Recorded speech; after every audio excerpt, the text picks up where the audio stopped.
नमस्कार दोस्तों, बहुत बहुत स्वागत है आप सबका साहित्य स्टडी यूजीसी नेट क्लासेस में। आज की इस वीडियो में हम डिस्कस करेंगे जो रिवीजन वाला सेशन है, उसमें हमारी ये 7th वीडियो है। तो इस लेक्चर में हम डिस्कस करेंगे प्यूरिटन एज को।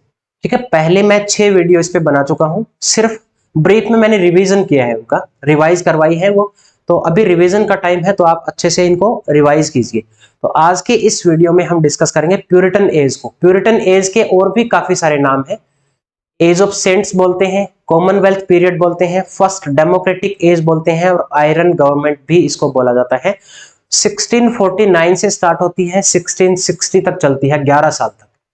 अब ये प्यूरिटन क्या करते हैं यहाँ पे आके, प्यूरिटन के बारे में भी मैंने ऑलरेडी हिस्टोरिकल जो बैकग्राउंड है उसको डिस्कस किया है। प्यूरिटन राइटर है जैसे कि जॉन मिल्टन है, उसके इंपॉर्टेंट जितने भी वर्क्स हैं उनको मैं डिटेल में डिस्कस कर चुका हूँ।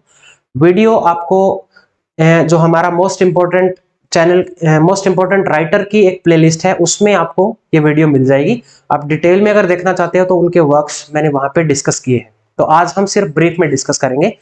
ये 1649 में ये चार्ल्स फर्स्ट को मार देते हैं। चार्ल्स फर्स्ट को मारने के बाद चार्ल्स सेकंड जो इनका बेटा होता है वो भाग जाता है फ्रांस। अब ये अपना रूल इस्टेब्लिश करते हैं। पहली डेमोक्रेटिक एज है ये, क्योंकि यहाँ पे कोई किंग नहीं बना।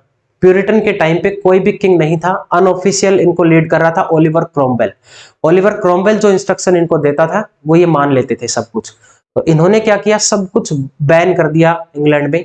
वाइन वगैरह है, फंक्शंस, कलर ड्रेसेस, ठीक है, ये सारी चीजें इन्होंने बैन कर दी थी, क्योंकि इनका मानना था कि हम जो हैं वो एज ए सिनर पैदा हुए हैं, हम पापी हैं और हमारा काम यहाँ पे रिग्रेट करने का है, कोई भी प्लेजर हम नहीं कर सकते। चार्ल्स फर्स्ट प्लेजर करता था, पब्लिक मनी को वेस्ट करता था, ऐसा मानते थे ये प्यूरिटन लोग। तो इसीलिए इन्होंने इस चार्ल्स फर्स्ट को मार दिया। और इसमें मोस्ट इंपॉर्टेंट जो राइटर आते हैं, वो पहला मोस्ट इंपॉर्टेंट राइटर है इसमें जॉन मिल्टन। 1608 में इनका बर्थ होता है, 1674 में डेथ होती है। ये इनकी टाइमलाइन आपको याद करनी है। मिल्टन के जो वर्क है, मैथ्यू आर्नोल्ड ने बोला है इनके स्टाइल के लिए, ग्रैंड स्टाइल के लिए जाना जाता है। मिल्टन के स्टाइल को मैथ्यू आर्नोल्ड ने बोला है ग्रैंड स्टाइल। ड्राइडन ने बोला है मिल्टन को poet of sublime. William Blake ने बोला है marriage of heaven and hell में मिल्टन के बारे में, he was a true poet and of the devil's party without knowing it. ठीक है, ये कमेंट किया है विलियम ब्लेक ने। और मिल्टन का जो ग्रैंड स्टाइल है, ये फेमस बुक है क्रिस्टोफर रिक की, ये भी इंपॉर्टेंट पॉइंट है। अब इनके वर्क्स को हम डिस्कस कर लेते हैं। द नेटिविटी ओड लिखा है। अच्छा, एक चीज ध्यान रखना, जॉन मिल्टन के जो वर्क्स हैं उनकी डेट मोस्ट इंपॉर्टेंट है। क्रोनोलॉजी में क्वेश्चन बन सकता है, काफी सारे चांसेस है क्वेश्चन बनने के क्रोनोलॉजी में, तो इनके वर्क्स की डेट आपको अच्छे से याद करनी है। नेटिविटी ओड को लिखा है 1629 में, जीसस क्राइस्ट के बर्थ के बारे में है और उनको क्या मोटो था ये डिस्कस किया है। फिर है ऑन हिज 23rd बर्थडे। किसके थर्ड बर्थडे की बात हो रही है? 23rd बर्थडे, ये है मिल्टन का खुद के बर्थडे की बात कर रहा है यहाँ पे। How soon had time the subtle thief of youth stole on his wing my 320th year. ठीक है, ये 23rd बर्थडे की बात कर रहा है कि टाइम जो है इतना ज्यादा जल्दी जल्दी जा रहा है, भागता जा रहा है। ये ऑक्टेव और सस्टेट में लिखा गया है, यानी कि 8+6 लाइन में सोनेट है ये। उसके बाद है एल एलेग्रो, ये पोएम पेस्टोरल पोएम है। जॉन मिल्टन की पेस्टोरल होता है जिसमें जो भी रूरल सराउंडिंग्स है, रिवर्स हैं, जो फाउंटेन्स हैं, उनका डिस्क्रिप्शन दिया जाता है, और साथ ही सेफर्ड भी होते हैं पेस्टोरल पोएम में। ठीक है, इसको बोलते हैं पेस्टोरल पोएम। उसके बाद है इल पेंसेरोसो, जिसका इंग्लिश में मतलब है द थिंकर और द सीरियस मैन। ये मैं डिटेल में नहीं बताऊंगा क्योंकि मैं ऑलरेडी इन पे वीडियो बना चुका हूं। उसके बाद है कॉम्यूस, डेट मोस्ट इंपॉर्टेंट है, और इसका जो सबटाइटल है a masque presented at Ludlow Castle, ये भी मोस्ट इंपॉर्टेंट है। ये लेसिडस है, एलिजी लिखी है 1637 में, पेस्टोरल एलिजी है। इसकी डेथ पे एलिजी लिखी है, इसका एक फ्रेंड है एडवर्ड किंग, मिल्टन का फ्रेंड है एडवर्ड किंग। और उसके बाद है एरोपेजिटिका, इसको लिखा है 1644 में। इसमें मोस्ट इंपॉर्टेंट पॉइंट है कौन सी बुक मिल्टन की बैन हो गई थी। 1644 में जब ये पब्लिश की गई थी तो ये बुक बैन हो गई थी इनकी, ठीक है। ये फ्रीडम ऑफ स्पीच के बारे में बात की है, जो फ्रीडम दी है स्पीच के लिए, फ्रीडम ऑफ प्रेस के लिए, ठीक है। तो ये इसलिए ये बुक बैन हो गई थी। इसकी बात करती है right to the freedom of speech and expression. ये कुछ साल तक बैन रही, उसके बाद बैन हट गया था, फिर दोबारा से पब्लिश की गई। नेक्स्ट है आइकनोक्लास्टस, इसका मतलब है ब्रेकर ऑफ द आइकन। अब ये बुक लिखी है उसने रिस्पॉन्स में, बिशप गॉर्डन ने एक वर्क लिखा था आइकॉन बेसिलाई, जिसका मतलब है द इमेज मेकर। उसने लिखा था कि तुमने जो चार्ल्स फर्स्ट को मार दिया है, प्यूरिटन के बारे में बोला है, चार्ल्स फर्स्ट को मार के बहुत गलत काम किया है तुमने, वो एक अच्छा राजा था। लेकिन इकनोक्लास्टस इसके रिस्पॉन्स में लिखा है जॉन मिल्टन ने, इसने बोला है कि हमने कुछ गलत नहीं किया, पब्लिक मनी को वो वेस्ट करता था, इसलिए हमने सही किया है चार्ल्स फर्स्ट को मार के, ऐसा बोला है इकनोक्लास्टस में। ब्रेकर द आइकन, यानी कि एक आइकन को ब्रेक किया है उन्होंने, ये लिखा है जॉन मिल्टन ने। अगला मोस्ट इंपॉर्टेंट वर्क है इनका पैराडाइज लॉस्ट 1667 में। सबने पढ़ा होगा एडम और ईव के बारे में है ये। इसमें 60 थीम्स हैं, 100 थीम है, 60 बाइबल से ली गई है, 33 इंग्लिश लिटरेचर से, 5 स्कॉटिश लिटरेचर से और 2 ओरिएंटल मिथ से। कितनी थीम है टोटल? 100 थीम है इसमें। फाइट होती है गॉड और फॉलन एंजल की, जिसमें लूसीफर जो है वो फॉलन एंजल है, और इसमें ये हार जाते हैं, फॉलन एंजल गॉड के सामने हार जाते हैं, ये लड़ाई लड़ते हैं। काफी अच्छी अच्छी कोटेशन है इसमें, जो सैटन लूसीफर बोलता है अपने लोगों को, अवेक, अराइज, अवेक और बी फॉरएवर फॉलन। वो लड़ने के लिए उनको इनकरेज कर रहा है, या तो उठ जाओ या फिर हमेशा के लिए सो जाओ, ऐसे बोलता है। To be weak is miserable. तो वो उनको बोलते हैं कि हम पहले से अंधेरे वाली जगह पे हैं, हम कैसे लड़ेंगे। तब वो उनको फिर दोबारा इनकरेज करता है। क्या हुआ? वो कहते हैं कि हम हार चुके हैं ऑलरेडी। तो फिर सैटर्न बोलता है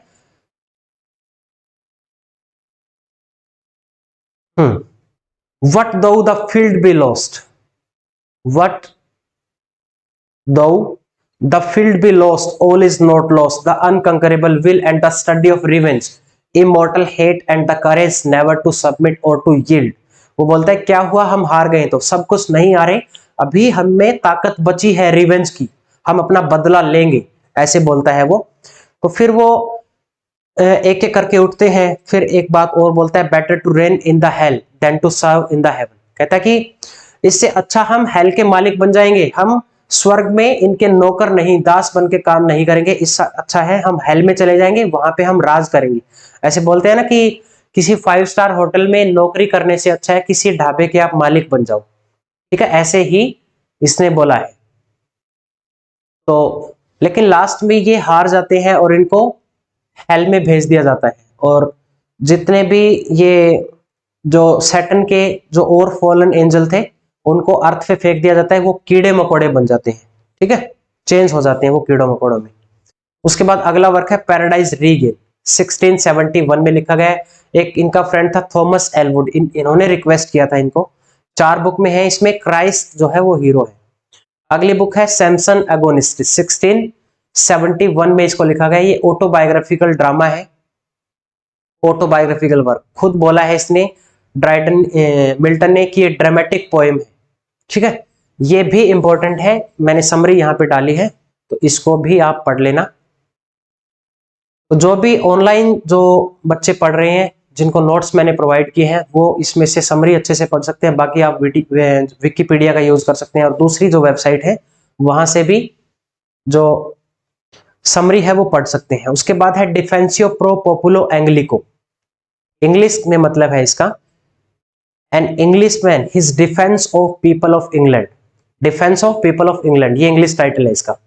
नेक्स्ट है when I consider how my light is spent, इसको जाना जाता है ऑन हिज ब्लाइंडनेस के नाम से भी। ये लाइन है इसमें, how I when I consider how my light is spent, जब उसकी आंखें चली गई थी, Milton became blind at the age of 44।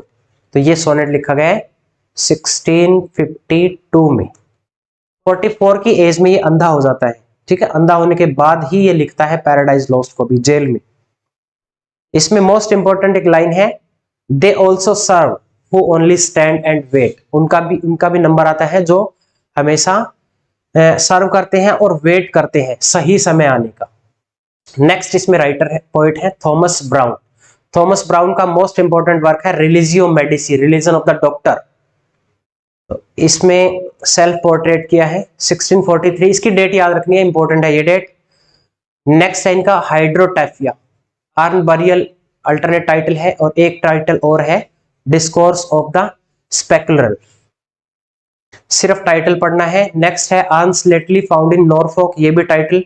The garden of Cyrus, ये भी टाइटल। एक है स्यूडोडोक्सिया एपिडेमिका, ये भी टाइटल पढ़ना है, ज्यादा इंपॉर्टेंट नहीं है। देन नेक्स्ट है क्रिश्चियन मोरल्स, ये इनका जो बड़ा बेटा है उनको एडवाइज करने के लिए लिखा है थॉमस ब्राउन ने। नेक्स्ट इसमें राइटर है जर्मी टेलर। जर्मी टेलर को शेक्सपियर ऑफ डिवाइन बोला जाता है, और इनके पोइटिक स्टाइल की वजह से, एक्सप्रेशन की वजह से, और इनको चर्च ऑफ इंग्लैंड में कैलेंडर ऑफ सेंट्स भी बोला है। ठीक है, ये दो टाइटल दिए गए हैं जर्मी टेलर को, एक है शेक्सपियर ऑफ डिवाइन, दूसरा है कैलेंडर ऑफ सेंट्स। इसमें है इनके वर्क है, सिर्फ टाइटल पढ़ने हैं, ज्यादा इंपॉर्टेंट नहीं है। Rules and exercise of holy living, role and exercise, rule ही आएगा यहाँ पे, rule and exercise of holy dying, ये दो टाइटल है। नेक्स्ट है इजाक वोल्टन, ये है कंप्लीट एंगलर, इनका वर्क है। डेट याद रखनी है, डेट पहले आ चुकी है इसकी। कंप्लीट एंगलर, ये spirit, art and spirit of fishing, fishing इसकी मेन थीम है, मछलियां पकड़ने वाली। इन प्रोज एंड वर्स दोनों में लिखा गया है। It is in the form of dialogue between piscator, piscator एक फिशरमैन होता है और एक वेनेटर एक हंटर है।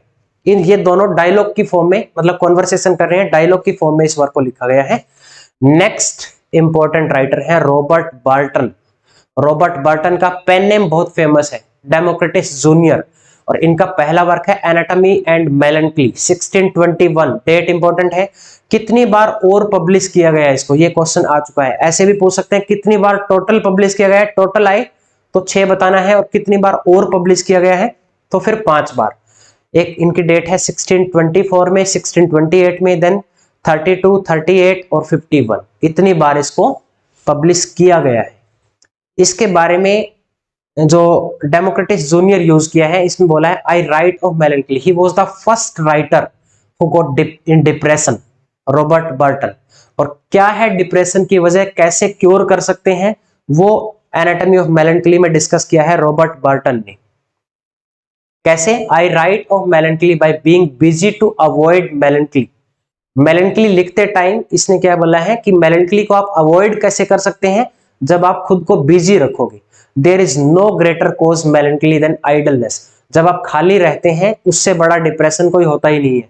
सबसे ज्यादा हम खाली टाइम में डिप्रेस्ड होते हैं।